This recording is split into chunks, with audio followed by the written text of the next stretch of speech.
Welcome to the Go Flush Yourself podcast with Jared Kirk and Matt Milbauer. Hey, welcome to another episode of the Go Flush Yourself podcast. I'm here with Jared as usual. This is Matt. Jared, let's kind of get started with Bones. Where's he at? How's he doing? Have you been up to anything lately? Have you had time to get out? No. Last week has been kind of crazy. Had some family stuff pop up that kind of shut everything down for a little while. Still trying to make sense of it all, but gonna go out tomorrow, I believe. We're gonna try to go out. It's tomorrow's opener day of grouse. Oh, here. right, yeah. So me and my kid and my dad, I think we're gonna go out. Found a spot. We're gonna try a new spot for us. And we're gonna see what happens and bring Bones along and see what kind of shenanigans he can get into. Cool. How big is Bones again? I haven't seen him in a while. Is he growing? I think so. I was actually thinking about today. I haven't weighed him in a little while. Right. I don't think he's going to be a very big dog. He just doesn't. I don't know. He just doesn't seem like he's going to be huge. He's going to be on the smaller side, I think, which I'm totally fine with. So, I think when I went out last week or the week before, and I think I talked about it in the last podcast, but the pigeons I ended up shooting, or rock doves, however you want to call them, were about half the size of Bones. So, Right. we will see what happens in about a month or so, and when the pheasant season opens, and see how that turns out. Yeah, I remember when Bridge was about Bones' age, roughly. I think different year, obviously, but she was born in late May. It wasn't Bones late April? Yeah, he was late April. Okay, so about a month difference. So I'm trying to think. So about that time frame, I remember taking. I was on a walk with Bridget and like out in the neighborhood, just a nightly walk. And she's a puppy. I wasn't going very far, but I was kind of behind my house.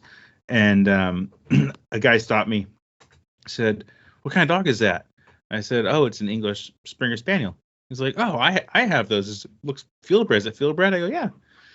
And we're kind of chatting about that. And he's like, "She's kind of small. How old is she?" And I told him. He's like, "Yeah, she seems kind of little." I'm like, "Yeah, I kind of want a little one." So it kind of works out. Anyhow, but like, I remember thinking like, she's kind of little, like looking at her, like, how are you going to hunt in a few months? But she's probably smaller than Bones is right now at that point. But she ended up growing into, I think she's about 33 pounds, which is a small Springer. Yeah. But I like her size a lot. Like I can pick her up, no problem. Pick her up with one arm, under my arm if I need to, if there's something going on. Like one time we were out on a walk and some other dog came charging at her. It's a little dog, but I didn't want to have any kind of issues. So I picked her up. Yeah. And I remember thinking, oh yeah, this is nice. Like I'm used to labs where it's like that's not going to happen very quickly.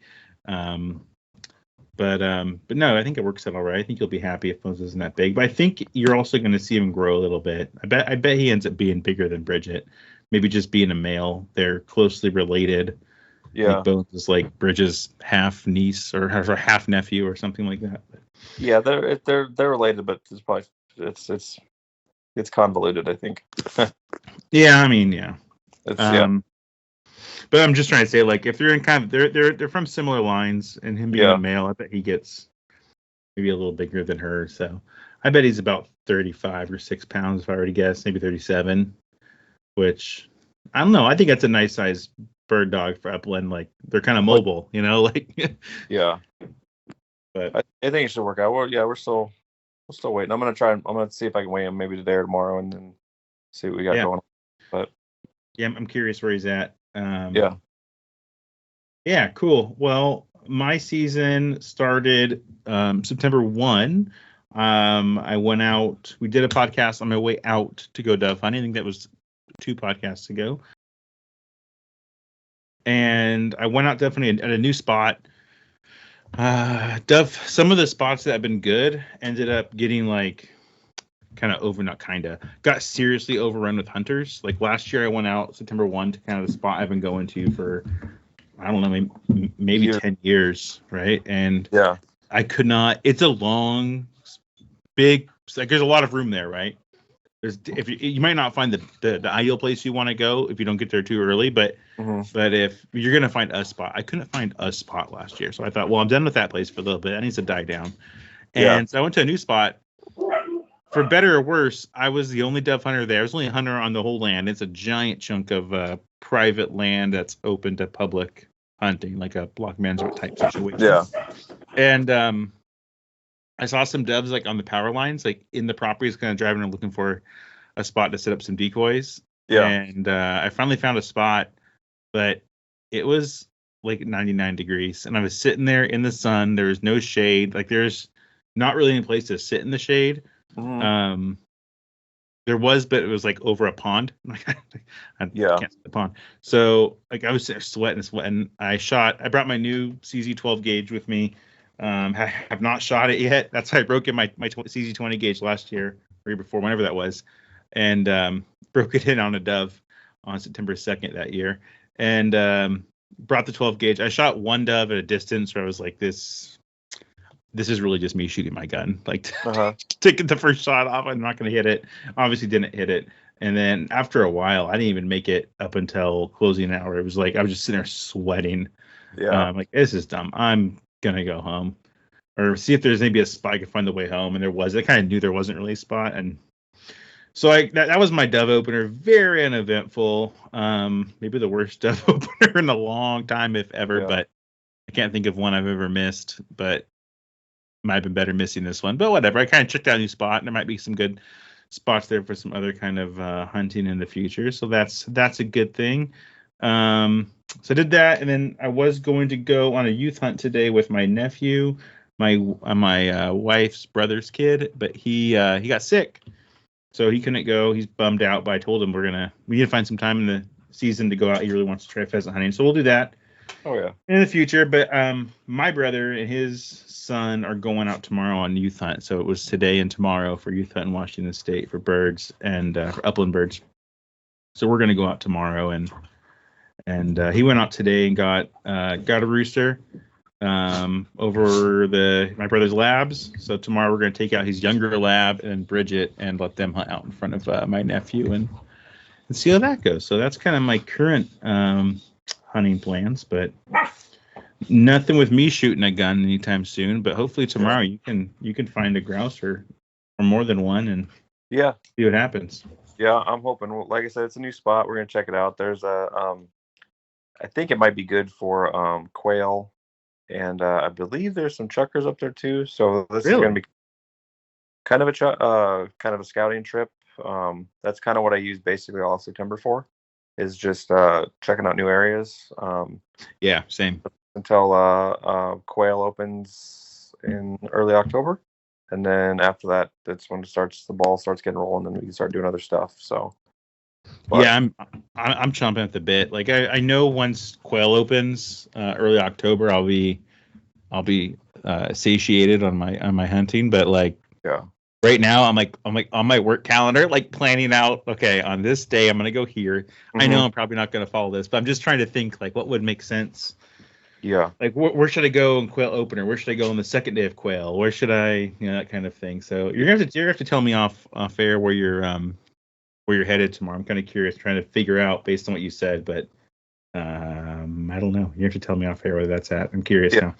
Don't want to blow that spot up, especially if you're getting some birds. Yeah. That's cool though. But yeah, I'm pretty stoked. Is your dad? It'll be nice. Is your dad going? Yes, my dad is going. I'm gonna try and get him. He bought a brand new shotgun actually. What was that? He got a Beretta A300. Oh, nice.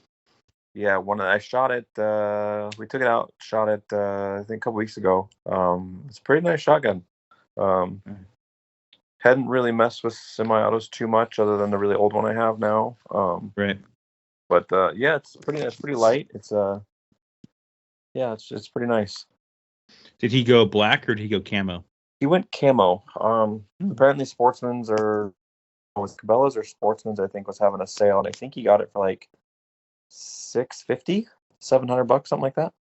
Oh wow, okay. Yeah, they had some sort of like sale and rebate or something like that, and he picked it up. It's, Okay. like I said, pretty nice shotgun. So Jared, do you personally prefer? I know your 870 is black. Do you prefer? If you went and bought a semi-auto right now off the shelf, a plastic gun, would you get a black or camo? I don't know. Right now, like I'm kind of like I have my synthetic stock 870, so I'm kind of good on the whole bad weather gun kind of thing. True. So now I'm kind of like kind of digging the wood stocks on the on my old shotgun I got. So probably go black because it's a little cheaper. And I mean, if I need to, I'll just paint my guns because I have no problem painting guns. There you go. Yeah, I'd probably just go black just because it's a little cheaper, and I can change the color later if I want to. Yeah, for sure. Gives you a blank template. Yeah. Cool. Yeah, so you're doing anything for tomorrow or upcoming quail seasons or a little more of the scouting? Are you doing anything in particular to get ready for all that with bones or guns yourself or equipment? Not really. No, I picked up I just been going through my vest, adding and subtracting stuff as I see fit. And then just picking up shotgun shells, and then that's pretty much it right now for bones. Like now it's just we go out when we go out, it's just we're taking puppy walks with a shotgun really. Yeah. So, and like the weather's getting a lot better, but like I said, had some family stuff come up, so I just haven't been able to get out. Right. Hoping that'll change. And then and I'm on nights right now, so my days off are all kinds of messed up and stuff. So, but I go back to days here at the end of September. So that'll hopefully change some stuff, make things a little bit easier. Nice. Yeah, I'm doing a similar thing. I have some checklists that I built over the years on my phone, like on the Notes app, like for different, like if I'm hunting pheasant or quail, here's my checklist. If I'm hunting whatever, something else, here's my checklist, and I can run through it and make sure I have everything. But I would go back through those checklists, and it's funny. Like every year, it's like, well, why would I put this in the checklist? Why am I missing that? So, yeah. So I kind of going through and adjusting those to see what's on there. Some of the stuff that, like the thing I'm really trying to figure out the best way to do it is water. So I have the Final Rise Legacy vest. So there's two water bottle slots, and I think you can add the two more water bottle holders. Like I have the Gatorade squeeze bottles, the green ones for the dogs. If I just bring, and I have like a Nalgene for me, so I can really only carry two with how my vest is currently set up. But I have the water bladder slot. No, I don't have a water bladder spot. I've never been a fan of water bladders. But so what I do is I'll carry the Gatorade bottle for the one dog, and then if she runs out, I usually don't need the whole Nalgene bottle for myself before I get back to the truck, so I'll just refill out of that for her. But if I bring both dogs out at once, if it's warm enough or we're hunting long enough, it can run out of water. So I'm trying to find a solution to that. I think I'm gonna have to bite the bullet. I think they're like $50 to get. It's like $40 or $50 to get those water bottle holders that fit on the sides. But I'm thinking I'm really gonna carry 4 32-ounce things of water. Like that seems excessive. I don't want more weight in one side necessarily. I guess I could put the shells on one side. I could kind of balance it out. But trying to figure out the best way to do water if I bring both dogs out. But I think most of the time this year, I'm going to bring one dog or the other. Just rotate Bridget. through. Yeah, I'm pretty happy with Bridget and how she hunts. Just for my style of hunting, I don't need her at a super high level, but she's got the basics down. She hunts close, and she has some good DNA. She's staring at me right now, just like, are you talking about me? Maybe I said her name. That's fair. Anyhow, but I'm pretty happy with her. Sophie, that's the dog I got, if you recall, listeners, when she was 2, and she has, some pretty good pedigree, and not as good as Bridget's, but serviceable for sure. Yeah. On that side, yeah. But and she has a very good nose, but she'll hunt independently. Like if she gets on a scent or something, Mhm. anything's interesting, she's out of range and pretty far away. And when I have both dogs with me, go hunt Bridge, and then take Sophie out on her own and just work on range with her. I think if I could get her paying attention to me, Yeah. I think it'll be okay. And she's tennis ball crazy, so I think I can. I've been working on that in the backyard with her. Like I think I brought this up before, but it's one of my favorite drills. I haven't really needed it for Bridget, but for Sophie, it's just like in the backyard, let her go explore. She's discovered that there's a ton of squirrels that run along her back fence and up in the trees. So she like will stand on her hind legs under the trees, like, looking up into the tree, trying to find a squirrel to stare Nice. at. She can't do anything about it, but she can stare Right. at him. And she knows there's some like cottontails that live under her shed, and she's always trying to find them. So she's always very interested in whatever's out there. She caught one cottontail once and almost brought it to my wife, which would have been a disaster. But my wife happened I saw on like security cameras later what happened is I'm on a tangent here, but she caught the rabbit, was walking over to my wife very proudly, like, look, I finally got it. I'm going to bring it over to you. You're going to take it out of my mouth. And then my wife happened just to walk inside, not see her, which it wouldn't have gone over well. And No. then and then Sophie walked over to me. Like okay, well, she went inside. So she saw me, walked over to me and put it right in my hand. But like in the middle though, she set it down on the ground as if to like make a decision on who to walk to. And the Uh-huh. rabbit started running away, and she tracked it down, grabbed it, picked it back up, and then made her decision to go talk to my wife first or go see her first. But Yeah. yeah, anyhow, but she's really into doing that kind of stuff. So she's in the backyard, but she loves tennis balls. If she's a tennis ball or me, throw or drop one, she's on it. So I always be sure to carry tennis ball, pick them all up out of the backyard so there's none, and then be in the backyard, let her get super distracted looking for squirrels or rabbits or Uh-huh. run around sniff whenever she's sniffing, and then drop a ball near me, like a nice shiny brand new green one, and Yeah. she runs over and gets it, and we play a little bit. Then I pick it back up, and she gets distracted. I keep doing it, so she keeps coming back to me. But I do that enough, and she hangs out with me in the backyard a little more. But I need to do something similar to that when we're in the field. I was looking out Yeah. online what to do, and the common thing is like put an e-collar on her, and she's out of range. Like give her a tone because Yeah. she's super sensitive to anything like that. If I give her tone, vibrate, like she acts like I'm so sorry. What did I do? Like this is the end of the world. So I have to be very careful with that with her. Bridget could really probably care less. She Yeah. does, but I don't use that on her at all. But with Sophie, I could. So that's another option. Don't think I'll go that route because I'm not super comfortable with the training collar and my skills with it. But Yeah. I have to find a way to work with her on range to help her out, so I can take both dogs out together. But right now, it's just it's Bridget hunting and then me yelling at Sophie to get back, like yelling here, and she'll come back and be like, "What? I was hunting, 100 yards away from you." Like, Right. okay, I know, but if you put a bird up, you don't understand. Yeah. So that's kind of my current thoughts on this season and on where I'll be going. I'm not sure. We've talked about this in previous podcasts. I just got this 12 gauge, but I think I'm going to do a lot of hunting with my 20 gauge this year. I'll definitely use both, but Mm-hmm. I'm really starting to fall in love with the idea of just using a 20 gauge. This is, of course, right after I bought a 12 gauge, Sure. which I needed for the range anyhow. So, like, it's not the end of the world, but Right.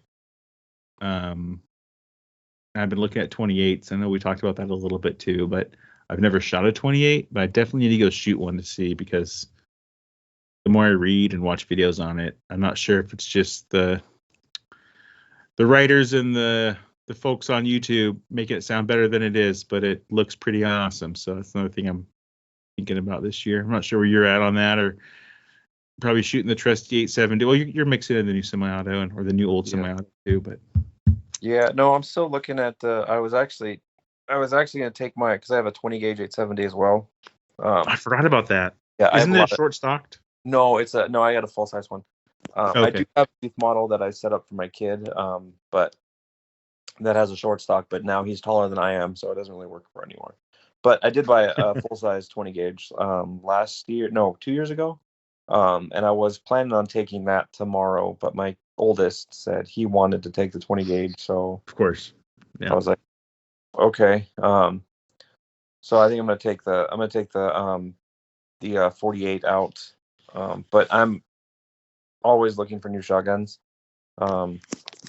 So I'm still debating on what I want right now. It keeps changing back and forth to a bunch of different ones and stuff like that. But Same.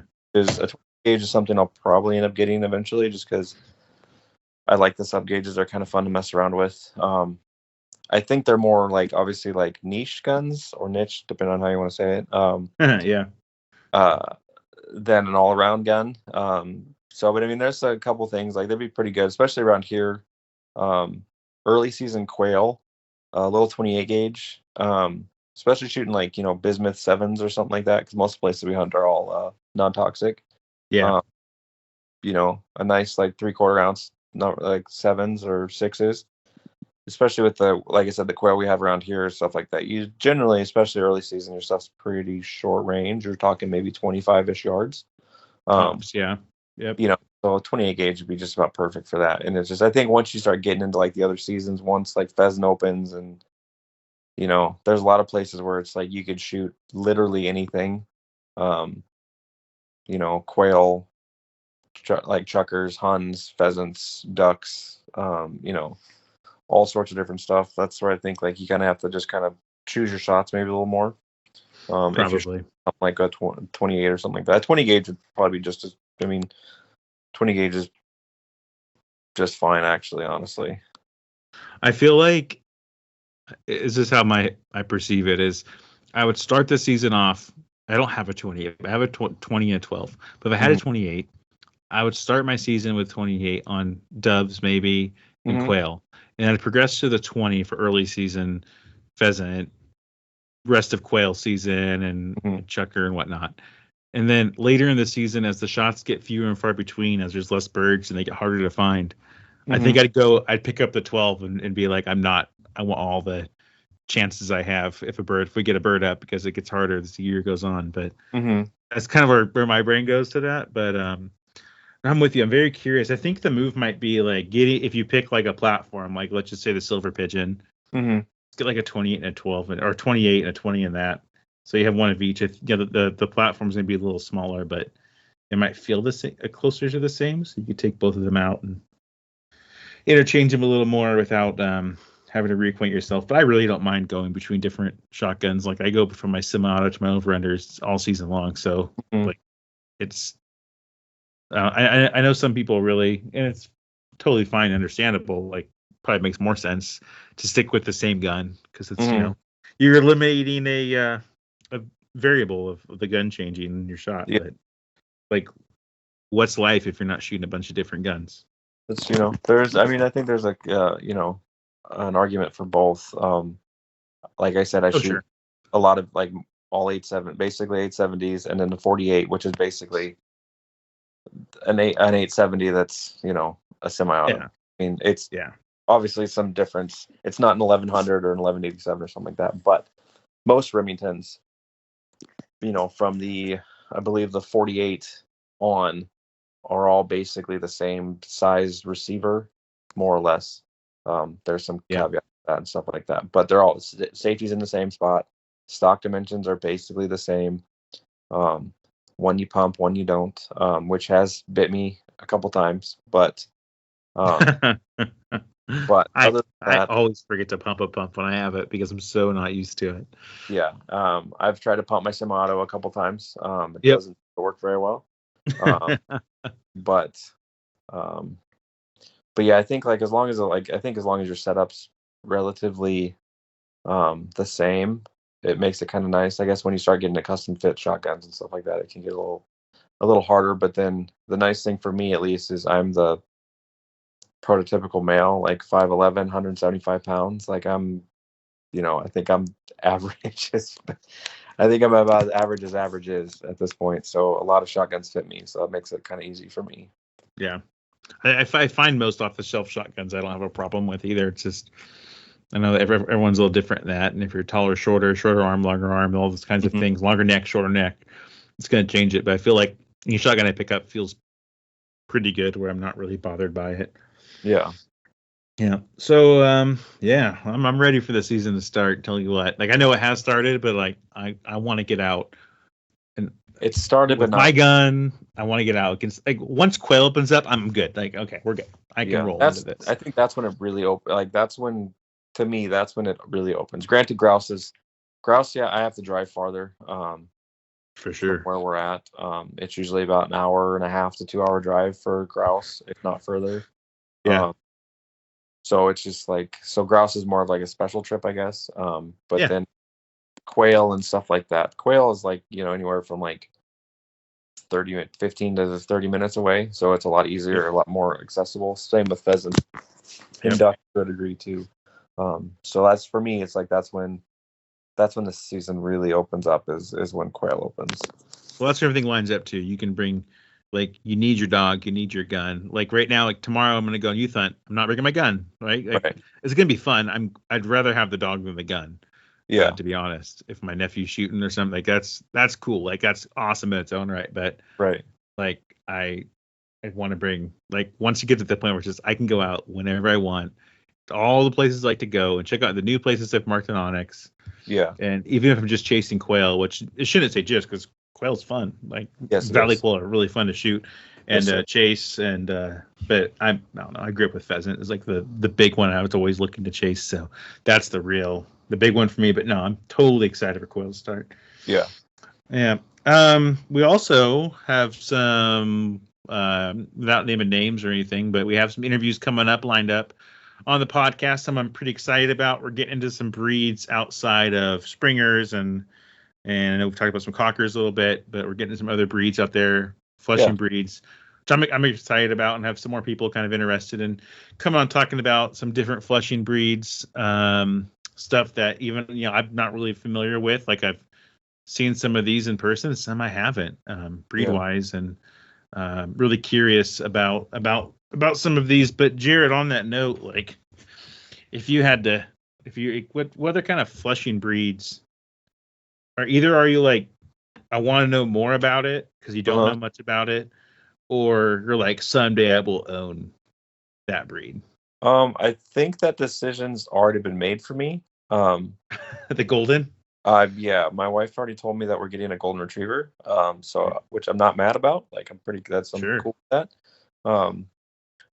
So I think that's probably going to be the next dog, regardless of my thoughts on the matter or not. But it will be a field bred one. That's the only thing I know, and it will go hunting with me.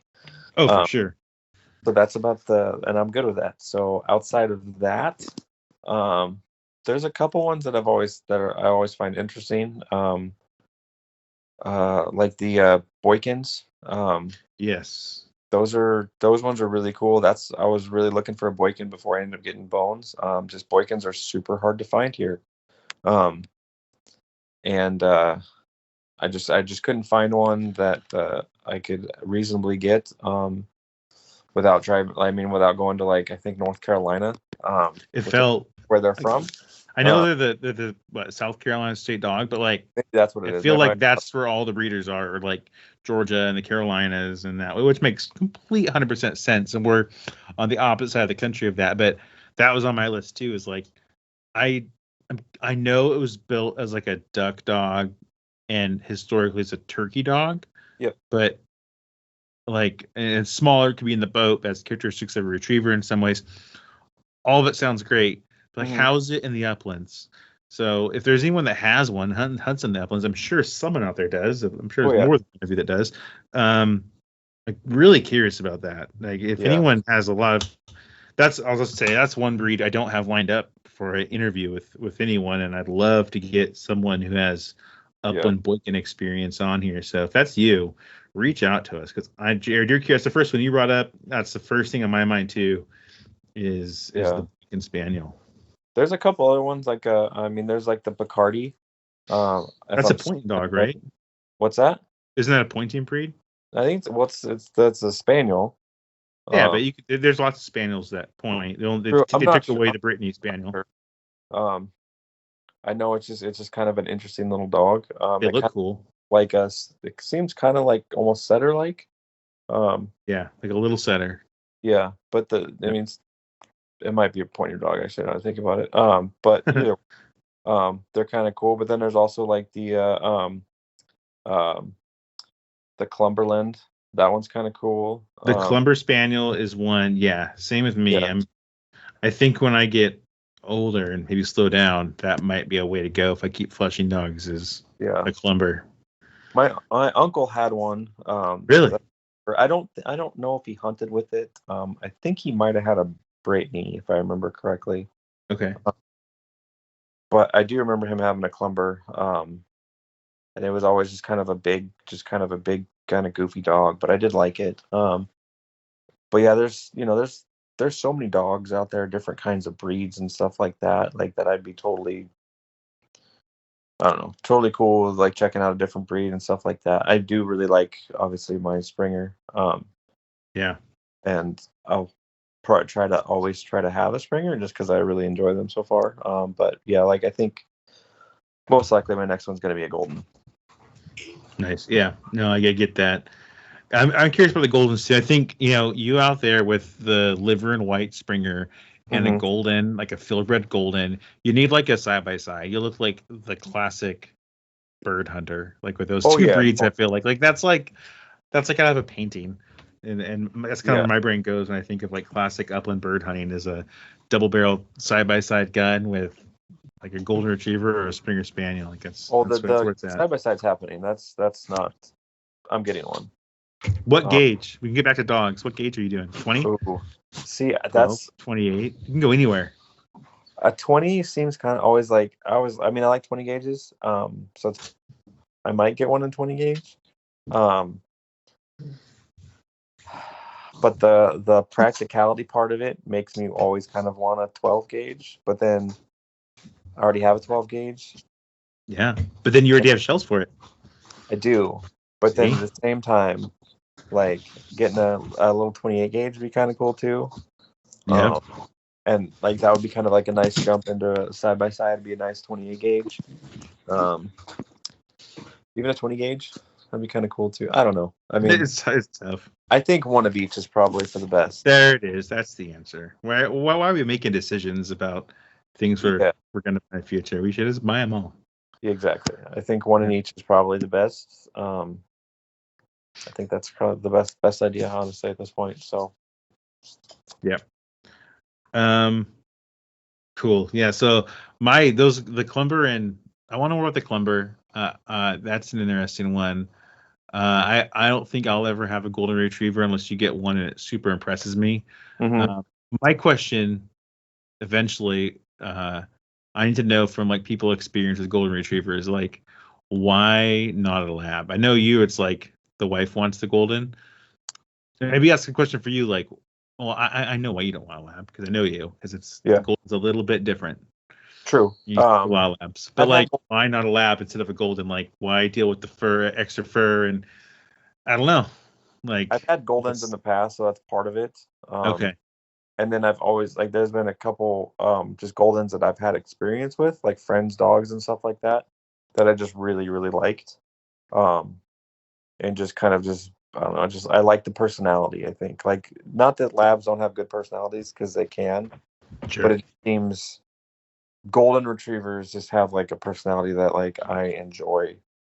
Goldens, I think in general, are a little like, you take the lab personality, like you take the friendly lab disposition and you push it just a little bit further. Like, it's a little more friendly, a little more like, you're my best friend, I'll do anything for you.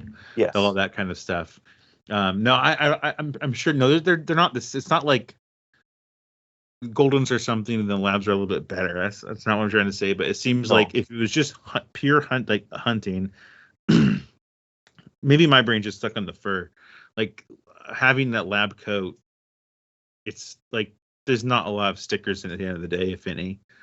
True. You're gonna find out. You probably already have found out this year. Like, maybe Bones' fur is not long enough yet, but it is. That's some work at the end of depending on where you go. There's a couple spots I try not to go anymore because of it. Yes. I've discovered. And that same kind of thing. So, but I have two Springers. I know Bridget's Bones is probably going to be the same way, but it's much shorter coat, a lot less feathering. Sophie's not that way. She's got a lot of feathering. I actually need to trim it before I take her out, because that's going to be a forced trim if I don't. Anyhow, but those are breeds I'm interested in too. I think I'll probably definitely like. I think I'm with you. I always want to have a Springer. I think Mm-hmm. if you're just focusing on upland flushing dogs, I Mm-hmm. think that one really should be at the top of your list. I am completely 100% biased on that, Yes. but I think that like it checks all the boxes if you're just doing upland, right? If you're like, oh, I also duck hunt 40% of the time, like, well, go get a lab or go get some sort of retriever, you know, Mm-hmm. go down that road. But if you're just doing upland, it makes sense to me. And then I need to get another cocker at some point. I think that needs to happen, and I'll probably get another lab. I need to find a good fieldbred lab breeder. I found a new one really close to us. Actually, I hadn't heard of before. It follows my theory of they don't have a great online presence. So I'm like, Mm-hmm. oh, interesting. They've been around for a very long time. Like this might be someone to contact. Maybe we need to see if they'll come on the show and talk about What's their the line. What's the name of it? I'll tell you off air because I don't Okay. know enough about them yet to know if I should be promoting them or not. If that makes sense. Fair enough. I don't want to promote something that I don't know. I don't. All I know is I ran across them on Facebook. Like I got suggested, like you might like this because you constantly are following dog breeders. Weird. And this one's down the street from you. Yeah. So that was one I thought. But finding a well-bred field lab would be cool. And I really like black dogs. So right now I have a black Springer and a liver Springer. Both are mostly white still, but I like the look of a black dog. So probably a black lab, probably a black cocker. Really don't. I mean, cockers come in so many colors. I'll take any one of them to be honest. But Yeah. if we're talking about color only, but yeah, there's a lot more out there too. There's a lot more spaniels.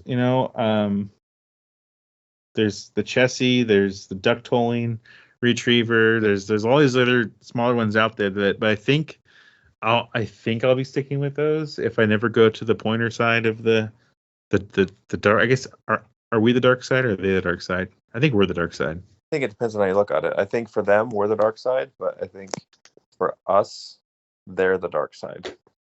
Maybe. I think we're the dark side. I'm gonna call it. That's It's fun being the dark side because like we're just like I don't know. I feel like having a flush is kind of cheating, but it's like them staring at my eyes, just stare at me. Like it just makes I don't know. I feel like us flushing guys, whether we like it or not, like we hunt for all sorts of reasons, and we don't just hunt for the meat. But I feel like the flusher versus a pointing dog or versatile dog is just a quicker. It's like you get a couple steps ahead just to get into the meat. Like there's less steps to get into the meat than with a pointer versatile dog. Like there's less things that could go wrong if the dog works close enough to you and stays in range. Mm-hmm. You know what I'm saying? Because like if I had a pointing dog and it points or doesn't point, but a bird flushes wild or a bird flushes in front of the dog, if it's younger, I'm not going to shoot, right? Like that's the whole thing. So like, okay, if my flusher did that, I'm going to shoot it. So I feel like that makes us the dark side. I feel like we're just after whether we like it or not, or whether we admit it, or even if maybe it's not true, but like we're filling up the freezer. And now that the 2-pointer people that listen to the show are going to be like, hey, I fill up the freezer too, but that's not what I'm saying. I think it's easier to have a pointer get skunked on birds that day and really enjoy watching your dog work and watching all the train you put into that side of it work out. Or for me, my dog was a little more turnkey, and so it's like I maybe appreciate the dog work less than the light side. Yeah, I can see that. I don't know. You could argue either way. Yeah. I don't know how we got on this topic. Yeah, it's okay. Yeah. It happens. Cool. Well, I look forward to interviewing some of these different folks we have lined up to come on and talk about different flushing breeds. I have a lot I want to learn about them, and see kind of what else is out there. I mean, who knows, Jared? Maybe at episode 50, we'll be on a completely different type of dog we want. We've talked to enough people and seen enough things that we're like, why do I have a Springer? I don't think that's going to happen. No. Probably not. It could. I think, I think there's enough time, I think, still that we have, based on our age and stuff like that we got a couple more dogs in us each. So I think we should be all right either way. Yep, I think so. We'll have some chance. It's kind of like guns, right? Like, what's life and life in hunting if you don't have a bunch of different breeds? Like, some people just want the one, and that's cool, and some people want to try them all. And I'm a little more on the try it all side, but I'm also would not be bummed if I only had Springers forever. True. So, because they're all different enough too. So, anyhow, Jared, do you have anything else on this episode we need to talk about that we missed? I don't think so. No, it's just getting ready. Just the season's kind of slowly progressing forward, and eventually it'll be. We're actually in the actual upland season, but it's coming slowly. Yeah, I'm a little jealous when I see people on social media and they have like they're out and they're shutting sharptails and huns in the prairies because their seasons have opened, and like Montana, and it's like they're getting birds and I can't yet. All I can do is go try to get some doves. Just means that next year we got to go to Montana. Yep. Extend the season. That's how you do it. All right, Jared. Thanks for chatting this episode. Hope everyone enjoyed it. We will talk to you all next week.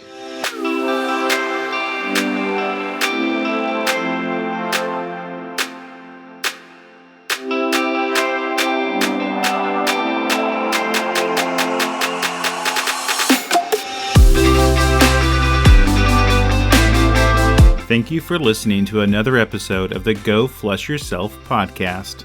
Check us out on social media on Instagram, Facebook, and X. We also have a Patreon, where for a $2 a month subscription, you can help keep our podcast on the air. We also have merchandise available. Please check out the podcast description or the Patreon page for links to merchandise.